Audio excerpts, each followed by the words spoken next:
Today's Swans lineup: number 1, Joss Barker; number 3, Owen Bolger; number 4, Captain Joey Jones; number 6, Lucas Tafis; 7, Mason Abeng; 8, Jonathan Page; 9, David Rogalski; 10, Joel Powell; 11, Jack Wood; 12, Steph Parks; and 24, making his debut, Aaron Fernandez. And a bench of Ethan Light, Anis Nur, Oscar Suarez, Zach Al-Falahi, and another debutant today, Luciano Doria Henry. Doria Henry or Doria Henry. I don't know how the actual pronunciation is. I haven't asked him yet, I hadn't had the chance. But I'm just going to call him Luciano for the time being. That's a great ball from Owen out to Jack Wood. Today. The ball's in the box, and it's an opener from David Rogalski. How about that for a start? Unbelievable stuff from the Swans. A beautiful crossfield pass from Owen Bolger to Jack Wood, who just whips one in fiercely to the Polish Pele's head, who just puts it into the back of the net. I mean, what a start that was, Sam. Yeah, incredible. We were just looking at how the Swans are lining up, said, oh, looks like we're playing a back three. Bam, goal. Unbelievable stuff. Yeah, like that you said. Ball is so deadly from Owen, isn't it? Yeah, like you said, he's going to get lots of touches, and they're allowing him to have that space to ping it over the top. Great touch from Fernandez, that. Just sets himself up to take the ball forward, and Page, Rogalski. Rogalski finds Defease. Defease is in the box here. Defease scores! Lucas Defease with his first goal of the season. And it's Defease just powering it into the roof of the net there, and the Swans have started this game on fire. I mean, again, just intricate football. That one really starting from Aaron Fernandez, touching the ball, coming inside, and it was Rogalski with a lovely little chip over the top, and Lucas Defease running onto it and putting it into the back of the net to double the Swans' lead. Also nice to see Page involved with that. I've been really impressed with him the sort of last 3 or 4 games where he's been getting increasingly more involved in the first 11. Looks like it's going to be another long throw. It's not. I was wrong. And they do have a shot here. I think just got a touch on that. The referee deems he doesn't. I don't know if he did.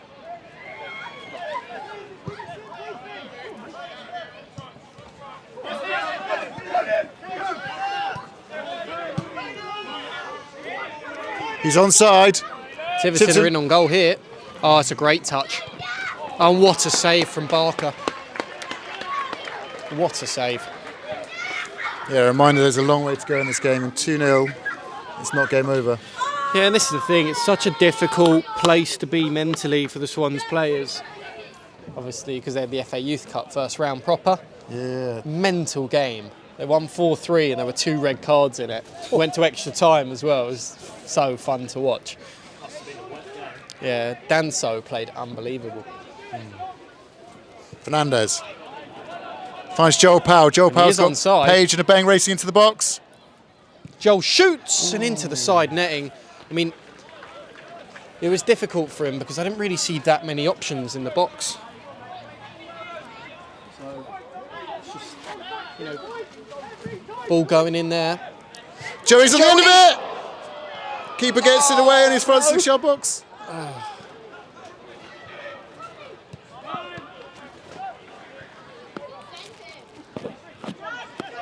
Bolger looks for Mason Abeng. Mason Gates there. Oh, Mace does so well there. And the rain is starting to come down, but Rogalski picks it up into Mace. And Mace hits the wheel. Would have been a great goal. Jones. Back to Fernandez.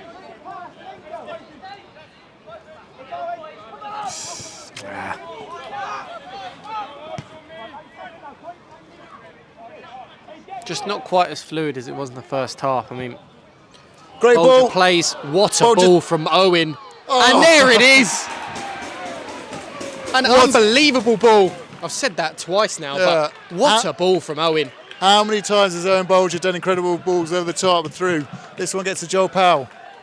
Just split Tiverton apart, and Joel Powell able to take his time. He took so much time there. Calmest man in the ground, and just slots it home to make it 3. And that ought to settle some early half nerves maybe that Tiverton tried to put on the Swans there. Look like the keeper had his angles all wrong. We've got them end of the month. Yeah, which is annoying because now is like the best time to play them. Yeah. By the time they play us, they'll have either a new manager or a batch of new players. Yeah. But they won't have much time to settle down. I know, but it's always that first bedding in is always they're relatively more motivated and successful. It's yeah. a fixture. Joel Powell's got through. Oh, that's a penalty. Referee says it's not a penalty. Second chance. Woody! Oh! What a strike! 2 penalty appeals, neither given. Jack Wood says, I don't care, I'll just stick it in the net. What a strike from Jack Wood. I mean, that was a chaotic minute. Joel Powell still on the floor. Shouted for 2 penalties there, but Woody, just what a curler into the top corner. Unsavable. And there is the "We've got Wood" chant from the Swans. One of my favourites. 4-0 to the Swans.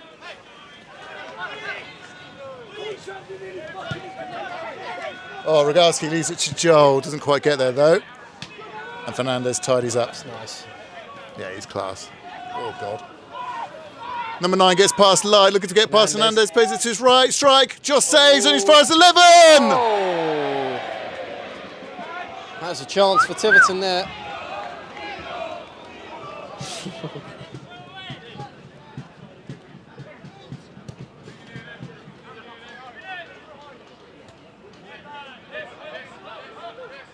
Jones can't quite get it back to Barker.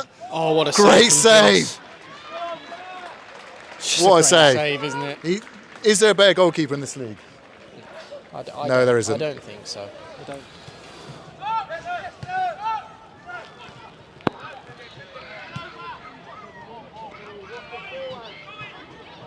Really nice ball from Aaron there. Joey Great finds ball from Joey. Joel Powell, he's onside. And he gets a second bite at it and makes it 5. What a ball from Joey Jones. And Joel Powell in exactly the same spot he got his first. Scores and makes it 5. 5-0 for the Swans.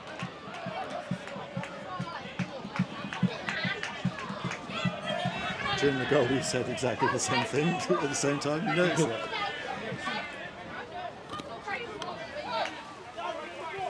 Tiverton with a chance to disrupt that clean sheet. Ethan Light and Fernandez say, not today. Rogalski to Powell. Powell's got Wood to his right if he can find him. Where he going himself. Joel Powell for the hat trick.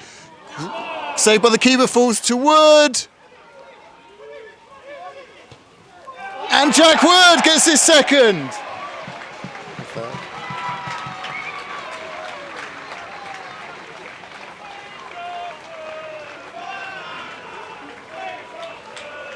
Great ball through. Looked like Joel Powell could play it to Wood. Opted to go for himself. Wanted that hat trick. Keeper made a great save. And is unlucky to concede from that situation. But Jack Wood gets there. Make it 6 in injury time.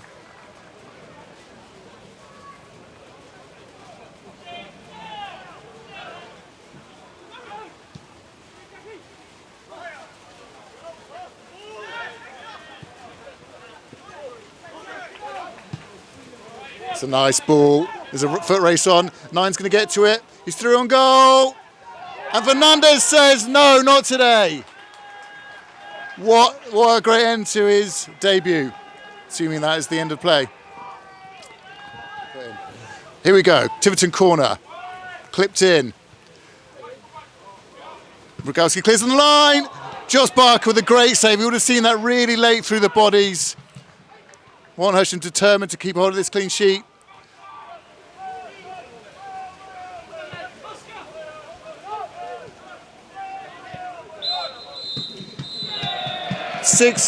A triumphant 6-0 win for Walton Hersham over Tiverton.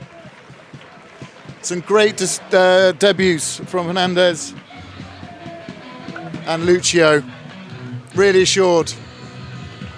We'll see you next week when we're at home to Weymouth. Bill, an emphatic 6-0 win at home to Tiverton today. How would you assess the game? Yeah, really pleased with all the boys, subs included. We're actually a bit wounded today. We had a few boys out. Charlie Street on loan came back from a tour late last night, so he wasn't available. Only had 4 on the bench, I think, today. Zach was obviously the 5th, but he couldn't really play. So yeah, we were sort of walking wounded. A debut start for Aaron. I thought he was brilliant. You know, he looks a class act. I knew he would be. Didn't disappoint today, but in regards to the game and the performance, I thought credit to Tiverton really. I know we've scored some goals here, but they've had some chances. I thought they defended. They made the game quite difficult for us. They were really compact. They sat off us a fair bit, but yeah, their line was good. It wasn't too deep, wasn't too high. It made it tricky for us to get behind them. But also, as we know on this pitch, like combination play centrally is quite difficult. So yeah, it was quite tough. I mean, I know we scored a few goals, but yeah, I'm really pleased with the lads today. I thought we were excellent in a lot of what we did. Yeah, I mean, the boys started the game on fire and went 2-0 up inside 6 minutes, but a lot of the time it becomes like a mental battle to maintain standards and stay concentrated. I know we've said this before when we've been leading 2-3-0 at half time. How did the boys manage to maintain that focus and keep those standards up to get to that 6-0 scoreline? And it could have been more. Yeah, well, that was the message today. You don't want to presume that you're going to win, but you know, naturally the players will look at the league table. They'll see that we're top and Tiverton are second bottom, and you know, players will think that there's going to be goals in the game, and that's how you just got to try and motivate them. Really, you've got to figure out ways to score, break down teams, still risk the ball and set up behind the ball so you can counter press effectively. And I think that was the message, and the boys delivered in that. Yeah, and look, we've got a lot of goal scorers in our team, a lot of boys that are very hungry to shoot and score. And one thing that I'm sort of pleased with, I mean, some of our boys are also like bickering really, just slightly, you know, in a healthy way about, you know, you should have passed to me, you should have slipped me. And I think that's really good to see. You know, we're scoring a lot of goals and we've won 11 in a row, possibly, but they were still like, you know, real foot on the gas and wanted to keep going and do the right thing. So that's really, really pleasing to see, yeah. And yeah, going to that, not only is it 11 league wins in a row, but today, well, Thursday, will mark a year unbeaten at home. You know, I'm not sure whether you knew that or whether, but how does hearing that make you feel? Yeah, I'm incredibly proud of the boys and the staff and the club. I think it's, you know, we say this most weeks, this league is incredibly hard. And every team you play against, home or away, they have a certain style and unique way of playing, and it makes it incredibly challenging. You know, a lot of the players in this league have played in the Football League, and you know, you type in a lot of players' names and you'll see them play, like I say, League 1, League 2 football. So just to remind everybody really, you know, especially our fans, you know, we're still, don't get me wrong, we've got 1 or 2 boys that have played at a decent level, Joey the captain, but if you actually look at the squad of players we have here, you know, Josh Barker, we found playing for Nap Hill in Step 5. He's been in just over a year now. Incredible. He's brilliant today. Owen Bulger, who plays multiple positions in 90 minutes, and he manages to pull it off because he's very intelligent. I think he was playing Step 6 for Tooting Beck, and we sort of changed position with him. Tarbo, obviously, he's injured at the moment, but he's straight out the youth team. Els is injured at the moment, local boy, like, hasn't played loads of men's football. I could list the whole team really. We've got a group of lads that are not necessarily veterans in adult football, but are incredibly hungry to work hard, to run, and to succeed. And yeah, it's a massive credit to them and also the management team. Yeah, absolutely. And I guess the final point is, for once, a Tuesday night off from a game. But yeah, looking forward to Weymouth at home next week. What are your thoughts ahead of this week? Yeah, we'll probably train twice this week. It's been a unique time in these early parts of the season are quite tricky with all the cup competitions. You don't really get a chance to regularly train, and we've obviously got 2 new lads in the building. If you include Charlie in that 3, he's not really trained with us much. So it'd be a good chance to get back on the training pitch Tuesday, Thursday, and just continue to improve and work hard to get better, yeah.